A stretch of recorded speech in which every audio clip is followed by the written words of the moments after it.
ശബരിമല സ്വർണ്ണക്കൊള്ളയിൽ ദേവസ്വം മുൻ commissioner N Vasu ഇപ്പോൾ പ്രതിപ്പട്ടികയിലാണ്. Unnikrishnan പോറ്റിയുടെ custody റിപ്പോർട്ടിലാണ് വാസുവിനെ കുറിച്ചുള്ള പരാമർശം ഉള്ളത്. എൻ വാസുവിനെ രക്ഷിക്കാൻ സർക്കാരും CPM കേന്ദ്രങ്ങളും ഒക്കെ കിണഞ്ഞു ശ്രമിച്ചെങ്കിലും ഒടുവിൽ വിജയിച്ചില്ല. എൻ വാസുവിനെ പ്രത്യേക അന്വേഷണ സംഘം തുടർച്ചയായി ചോദ്യം ചെയ്തു. 2 തവണ ദേവസ്വം കമ്മീഷണറും ഒടുവിൽ സ്വർണ്ണക്കൊള്ളയ്ക്ക് ശേഷം ദേവസ്വം ബോർഡ് പ്രസിഡന്റുമായി വളർന്നിരുന്നു എൻ വാസു. ഏറ്റവും നിർണായകമായ തെളിവുകൾ SITക്ക് ലഭിച്ചു. സ്വർണ്ണപ്പാളി ചെമ്പാണ് എന്ന് രേഖപ്പെടുത്തിയതിന് പിന്നിൽ എൻ വാസു ആണ് എന്ന SP ശശിധരനാണ് വാസുവിൻ്റെ മൊഴി രേഖപ്പെടുത്തിയത്. വാസുവിൻ്റെ PA സുധീഷ് കുമാറിനെ ചോദ്യം ചെയ്തതിന് പിന്നാലെയായിരുന്നു എൻ വാസുവിനെ കസ്റ്റഡിയിലെടുത്തതും പിന്നീട് ചോദ്യം ചെയ്തതും.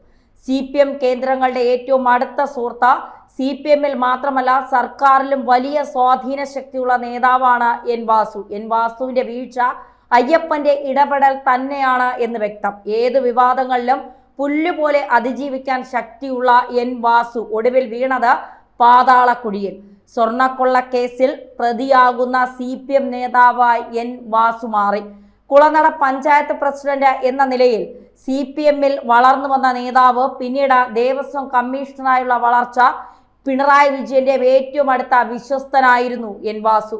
ശബരിമല യുവതീ പ്രവേശന കാലഘട്ടത്തിൽ അന്ന് ദേവസ്വം പ്രസിഡന്റായിരുന്ന പത്മകുമാറിന്റെ തലയ്ക്കു മുകളിൽ പ്രവർത്തിച്ച കമ്മീഷണർ സർക്കാരിന്റെ പ്രത്യേക ദൂതനായി സുപ്രീം കോടതിയിലേക്ക് പറന്ന എൻ വാസുവിനെ കുറിച്ച് അന്ന് ഒട്ടനവധി വാർത്തകൾ പരന്നിരുന്നു. സുപ്രീം കോടതിയിൽ നിന്നും നേരെ AKG സെന്ററിലെത്തി അന്ന് കോടിയേരി ബാലകൃഷ്ണനുമായി അടച്ചിട്ട മുറിയിൽ ചർച്ച തുടർന്നിരുന്ന എൻ വാസു ശബരിമല സ്വർണ്ണക്കൊള്ളയിൽ ഇതുവരെ 3 പേരാണ് അറസ്റ്റിലായിരിക്കുന്നത്.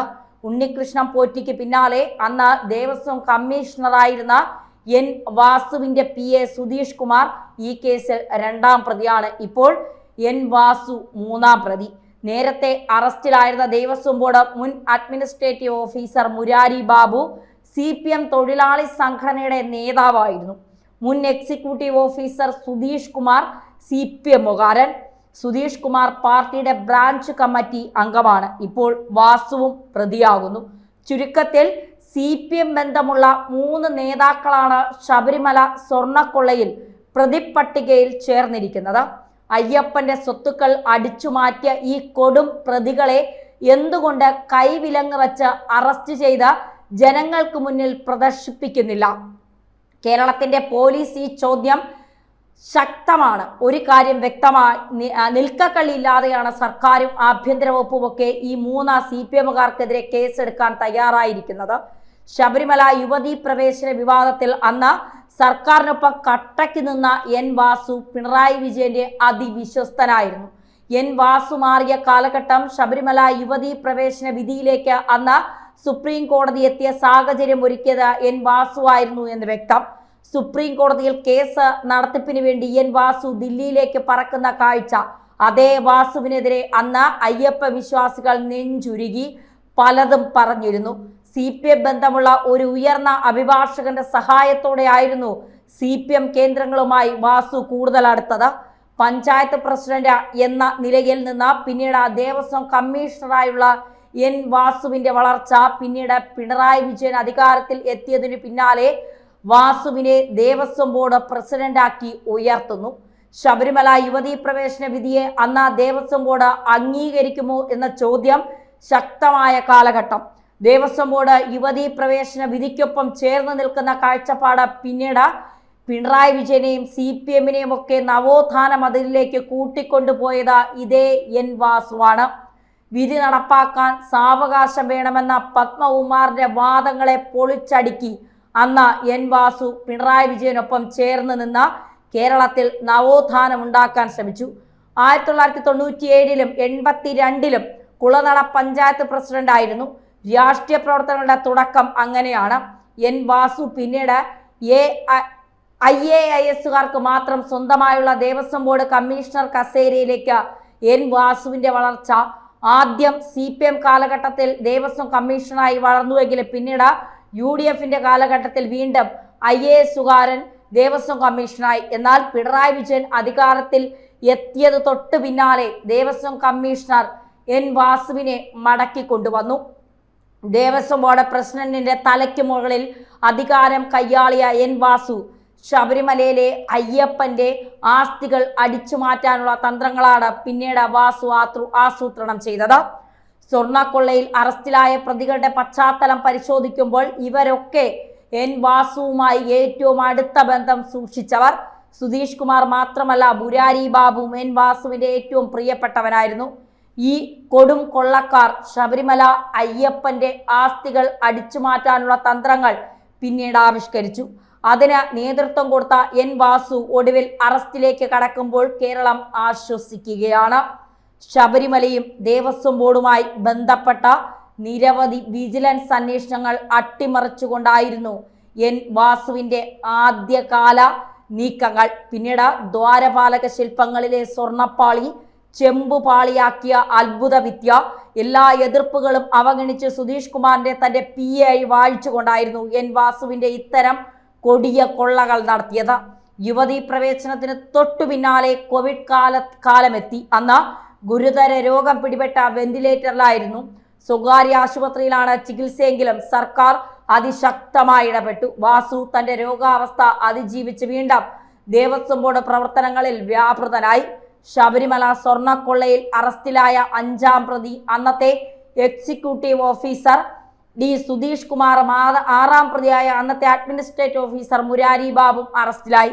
ഇപ്പോൾ റിമാൻഡിലാണ്. എന്നാൽ 3ാം പ്രതിയായി പ്രതിപ്പട്ടികയിൽ ചേർത്തിരിക്കുന്ന എൻ വാസുവിനെ എന്തുകൊണ്ട് ചോദ്യം ചെയ്തു വിട്ടയച്ചു? കയ്യാമം വച്ച് അറസ്റ്റ് ചെയ്യാത്തത് എന്തുകൊണ്ട്? റിമാൻഡ് ചെയ്തില്ല? കട്ടിളപ്പാളിയിലെ സ്വർണ്ണപ്പാളികൾ ചെമ്പെന്ന് എഴുതാൻ കമ്മീഷണറായിരുന്ന വാസു 2019 മാർച്ച് 19 നിർദ്ദേശം നൽകിയെന്ന് അന്വേഷണ സംഘത്തിന് വ്യക്തമായി തിരിച്ചറിഞ്ഞിരിക്കുന്നു. ഇതേ തുടർന്നാണ് വാസുവിനെ 3ാം പ്രതിയാക്കി പോലീസ് കേസ് ചാർജ് ചെയ്തിരിക്കുന്നത്. സ്വർണം പൂശിയതിന് ബാക്കി സ്വർണം ഉപയോഗിച്ച നിർധനരായ പെൺകുട്ടികളുടെ വിവാഹം നടത്തുന്നതിന് അഭിപ്രായം ആരാഞ്ഞിരുന്നു പ്രതി ഉണ്ണികൃഷ്ണൻ പോറ്റി. ഇമെയിലിലൂടെ എൻ വാസുവിനോട് 2019 ഡിസംബർ 1 ഇമെയിൽ അയച്ചത്. പത്മകുമാറാണ് അന്ന് പ്രസിഡന്റ് എന്ന് പലരും കരുതി. എന്നാൽ പിന്നീട് എൻ വാസുവായിരുന്നു അക്കാലഘട്ടത്തിൽ തിരുവിതാംകൂർ ദേവസ്വം ബോർഡ് പ്രസിഡന്റ് എന്ന് പിന്നീട് മാധ്യമങ്ങൾ തിരിച്ചറിഞ്ഞു. പാളികൾ അഴിച്ചുകൊണ്ടു പോകുമ്പോൾ താൻ ദേവസ്വം ബോർഡ് കമ്മീഷണറോ പ്രസിഡന്റോ ആയിരുന്നില്ല എന്നായിരുന്നു എൻ വാസുവിന്റെ ആദ്യ പ്രതികരണം. ഉണ്ണികൃഷ്ണൻ പോറ്റിയെ തനിക്കറിയില്ല എന്ന നിലപാട് ആദ്യം വാസു കൈക്കൊണ്ടു. എന്നാൽ വാസുവിന്റെ വർത്തമാനങ്ങളൊക്കെ വെറും തട്ടിപ്പാണ് എന്ന് മാധ്യമങ്ങളും ജനങ്ങളും പെട്ടെന്ന് തിരിച്ചറിഞ്ഞു. വിജയമല്യ ദ്വാരപാലക ശില്പങ്ങളിൽ ആവരണം ചെയ്ത 1.5 കിലോഗ്രാം സ്വർണം, ഇതിൽ കണ്ണുടക്കിയ ദേവസ്വം കമ്മീഷണർ ഈ സ്വർണം അടിച്ചെടുക്കാനുള്ള തന്ത്രങ്ങൾ പിന്നീട് ആവിഷ്കരിച്ചു. ഉണ്ണികൃഷ്ണൻ പോറ്റി ഒരു ഉപകരണമായി മാറി. മുരാരി ബാബു എന്ന കൊടും കൊള്ളക്കാരനും എൻ വാസുവിനൊപ്പം ചേർന്നു. 2 തവണ പഞ്ചായത്ത് പ്രസിഡന്റായിരുന്ന എൻ വാസു പിന്നീട് വിജിലൻസ് ട്രിബ്യൂണൽ ജഡ്ജിയായി മന്ത്രി PK ഗുരുദാസിന്റെ പേഴ്സണൽ സ്റ്റാഫിലും ഉണ്ടായിരുന്നു. ഇതുവഴിയാണ് CPM നേതാക്കളുമായി കൂടുതൽ അടുത്തത്. ആരൊക്കെ സ്വർണ്ണക്കൊള്ളയുടെ ഭാഗമായോ അവരിലൊക്കെ അന്വേഷണം എത്തണമെന്ന് ഇപ്പോൾ ഹൈക്കോടതി പറയുന്നു.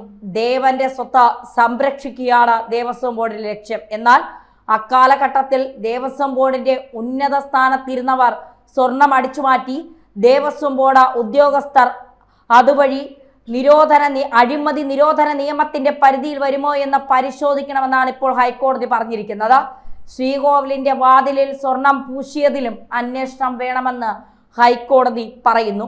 കേരള ഹൈക്കോടതി കടുത്ത നിലപാട് എടുത്തതിനെ തുടർന്നാണ് എൻ വാസുവിനെ പോലെ ഉന്നതർ ഇപ്പോൾ കുടുങ്ങിയിരിക്കുന്നത്. ശബരിമലയിലെ സ്വർണത്തിലടക്കം ശാസ്ത്രീയ പരിശോധന നടത്താനുള്ള അനുമതി ഹൈക്കോടതി അന്വേഷണ സംഘത്തിന് നൽകിയിട്ടുണ്ട്.